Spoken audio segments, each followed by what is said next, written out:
ሰላም ተመልካቾቻችን ከጄኤምኤም ቴሌቪዥን የዕለቱን ዜና ይዤላችሁ ቀርቤያለሁ። በቅድሚያ ማርስ ዜናዎቹን አስደምጣችኋለሁ።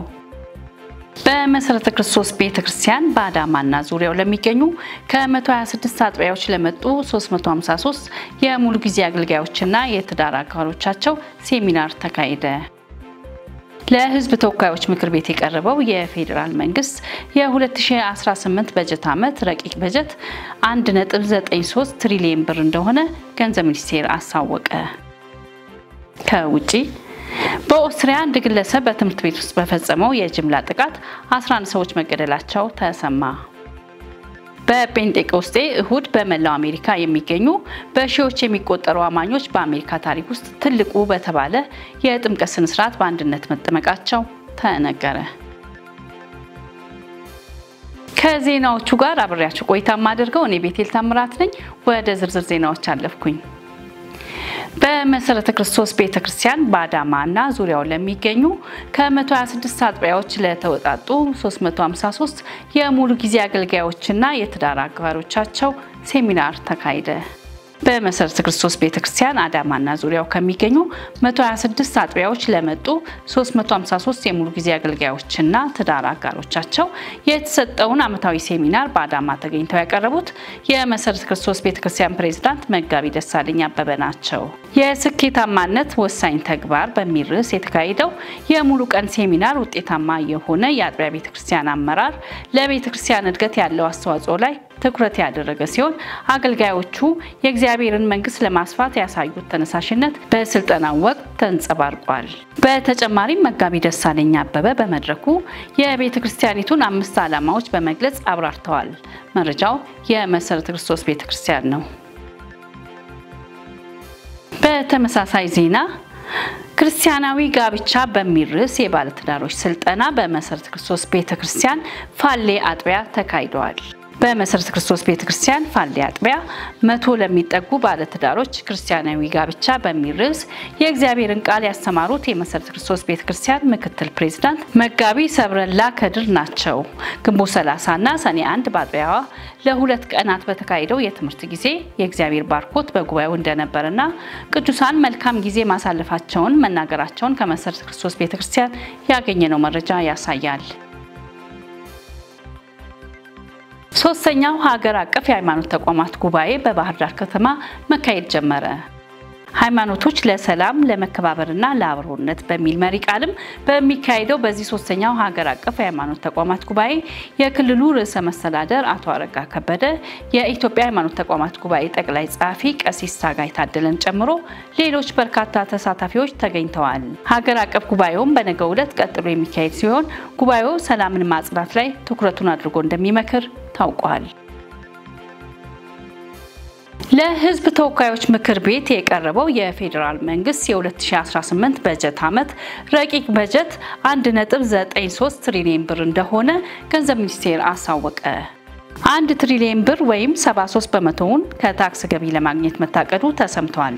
የገንዘብ ሚኒስቴር አህመድ ሺዴ ለህዝብ ተወካዮች ምክር ቤት በሰጡት ማብራሪያ ከ2018 ረቂቅ በጀት 1.2 ትሪሊዮን ብር ለመደበኛ ወጪ፣ 415 ቢሊዮን ብር ለካፒታል ወጪ፣ 315 ቢሊዮን ብር ለክልል መንግስታት ድጋፍ፣ 14 ቢሊዮን ብር ለክልሎች የዘላቂ ልማት ግቦች ማስፈጸሚያ ድጋፍ የሚውል እንደሆነ ገልጸዋል። ከረቂቅ በጀቱ 1 ትሪሊዮን ብር ወይም 73 በመቶውን ከታክስ ገቢ፣ 236 ቢሊዮን ብር ከልማት አጋሮች፣ ቀሪውን ደግሞ ከፕሮጀክቶች ድጋፍና ልዩ ልዩ ገቢዎች ለማግኘት መታቀዱን ተናግረዋል። በረቂቅ በጀቱ ከጥቅል ሀገራዊ ምርት አንጻር ያልተጣራ የበጀት ጉድለት 2.2 በመቶ እንዲሁም የተጣራ የበጀት ጉድለት 1 በመቶ መሆኑንም የገንዘብ ሚኒስትሩ አስረድተዋል።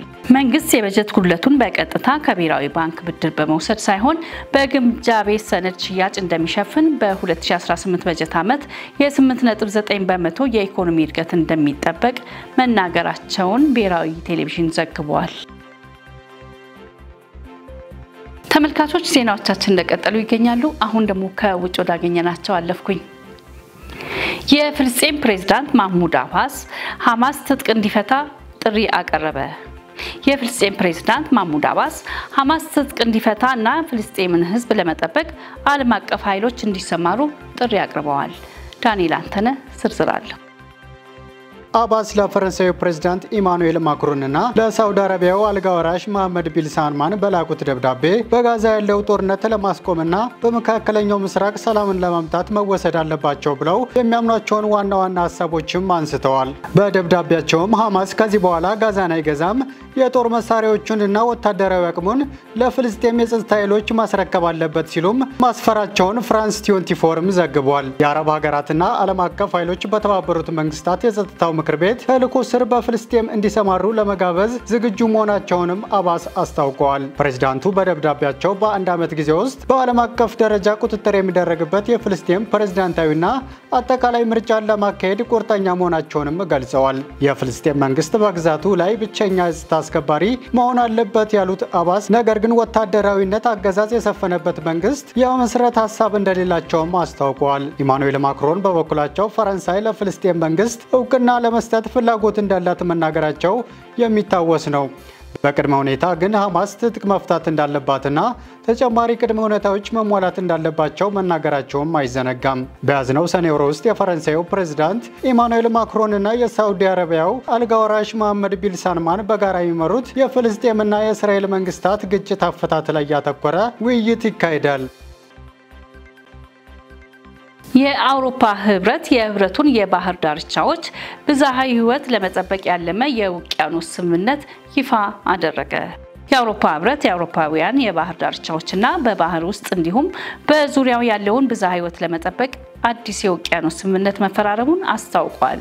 የአውሮፓ ኮሚሽን ፕሬዝዳንት ኡርሱላ ቮን ደር ሌየን እንዳሉት ይህ የአውሮፓ ህብረት ዓላማ 20% የሚሆነውን የአውሮፓ የባህር ውስጥ ስነ ምህዳር በ2030 እንዲያገግም የሚያደርግ መሆኑንም ገልጸዋል። ፕሬዝዳንቷ አክለውም በ5 ዓመታት ጊዜ ውስጥ የፕላስቲክና የንጥረ ምግብ ብክለትን በግማሽ ለመቀነስ እንጥራለን ብለዋል። በተጨማሪም ተፈጥሯዊ መኖሪያዎች ወደ ነበሩበት እንደሚመለሱና የባህር ዳርቻዎች የአየር ንብረት ለውጥ ተጽዕኖ ውጤታማ በሆነ መንገድ እንደሚጠብቁ ፕሬዝዳንቷ ገልጸዋል። እንዲሁም በዓለም ዙሪያ ላሉ 50 ፕሮጀክቶች ላይ ለሚሰሩ ሳይንቲስቶችና ለጥበቃ ባለሙያዎች 1 ቢሊዮን ዩሮ እንደሚመደብ ቃል ገብተዋል። የአውሮፓ ኮሚሽን ስምምነቱን ባሳለፍነው ሐሙስ ይፋ ያደረገ ሲሆን ስትራቴጂው አባል ሀገራትን በመደገፍና ከባህር ዳርቻ ጋር የተያያዙ ህጎችን በማሻሻል የውቅያኖስ ጥበቃና መልሶ ማቋቋም ላይ ያተኮረ መሆኑንም ዩሮኒውስ ዘግቧል። በኦስትሪያ አንድ ግለሰብ በትምህርት ቤት ውስጥ በፈጸመው የጅምላ ጥቃት 11 ሰዎች መገደላቸው ተሰማ። በኦስትሪያ ግሬስ ከተማ በትምህርት ቤት ውስጥ በአንድ ግለሰብ በተከፈተ የጅምላ ተኩስ የ11 ሰዎች ህይወት ማለፉ ተገለጸ። የትምህርት ቤቱ የቀድሞ ተማሪ እንደነበር የተነገረው ይህ ግለሰብ ጥቃቱን ከፈጸመ በኋላ መታጠቢያ ክፍል ውስጥ ገብቶ ራሱን ማጥፋቱንም የከተማው ፖሊስ ገልጿል። በጥቃቱ 7 ሴቶችና 4 ወንዶች የተገደሉ ሲሆን 28 ጉዳት የደረሰባቸው ሰዎች ሆስፒታል ገብተው የህክምና እርዳታ እየተደረገላቸው መሆኑንም ተናግሯል። የደረሰውን አደጋ ተከትሎ በኦስትሪያ ለ3 ቀናት ብሔራዊ ሐዘን መታወጁ ተጠቅሷል።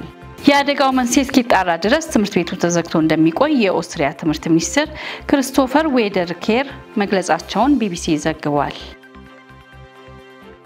ወደ መጨረሻው ዜና ስናልፍ በጴንጤቆስጤ እሁድ በመላው አሜሪካ የሚገኙ በሺዎች የሚቆጠሩ አማኞች በአሜሪካ ታሪክ ውስጥ ትልቁ በተባለ የጥምቀት ስነ ስርዓት በአንድነት ተጠምቀው እምነታቸውን ማጽናታቸውን የመርሃ ግብሩ አዘጋጆች ገለጹ። የጥምቀት ስነ ስርዓቱ ከ50 ግዛቶች የተወጣጡ ከ650 በላይ አብያተ ክርስቲያናትን ያሳተፈ ሲሆን ከ26000 በላይ ሰዎች በመጠመቅ እምነታቸውን አጽንተዋል። በዮሐንስ ወንጌል ምዕራፍ 17 ላይ ያለውን የኢየሱስ ክርስቶስ ስለ አንድነት ጸሎት ላይ መሰረት ያደረገ ነው በማለት ከአዘጋጆቹ አንዱ ፓስተር ማርክ ፍራንሴ ተናግሮ እናም አሁን እያየን ያለነው ያንን ይመስለኛል።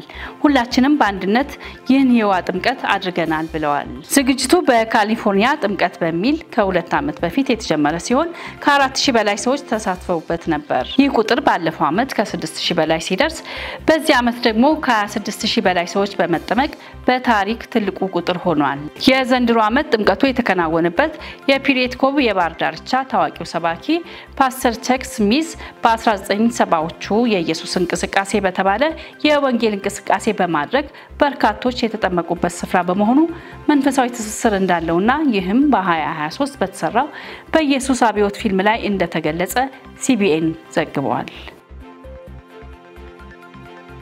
ዜናዎቹን ከማብቃቴ በፊት አርዕስተ ዜናዎቹን ላስታውሳችሁ።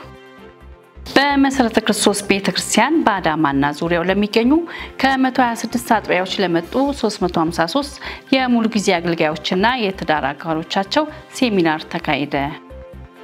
ለሕዝብ ተወካዮች ምክር ቤት የቀረበው የፌዴራል መንግስት የ2018 በጀት ዓመት ረቂቅ በጀት 1.93 ትሪሊዮን ብር እንደሆነ ገንዘብ ሚኒስቴር አሳወቀ። ከውጪ በኦስትሪያ አንድ ግለሰብ በትምህርት ቤት ውስጥ በፈጸመው የጅምላ ጥቃት 11 ሰዎች መገደላቸው ተሰማ። በፔንቴኮስቴ እሁድ በመላው አሜሪካ የሚገኙ በሺዎች የሚቆጠሩ አማኞች በአሜሪካ ታሪክ ውስጥ ትልቁ በተባለ የጥምቀት ስነ ስርዓት በአንድነት መጠመቃቸው ተነገረ። ለዛሬ ያዝናቸው ዜናዎቻችን ይመስሉ ነበር። አብሬያችሁ ቆይታ ያደረኩት ቤቴል ታምራት ነኝ። ከአዘጋጆቹ ነጻነት ዋቁማና ዳንኤል አንተነጋር እንዲሁም ከመላው ስቱዲዮ ባለሙያዎቻችን ጋር ከናንተ ጋር ነበርን። ከቀሪ ጄሚን ፕሮግራም ጋር አብራችሁ እንድትሆኑ በአክብሮት ጋበዝኩኝ። ሰላም ሁኑ።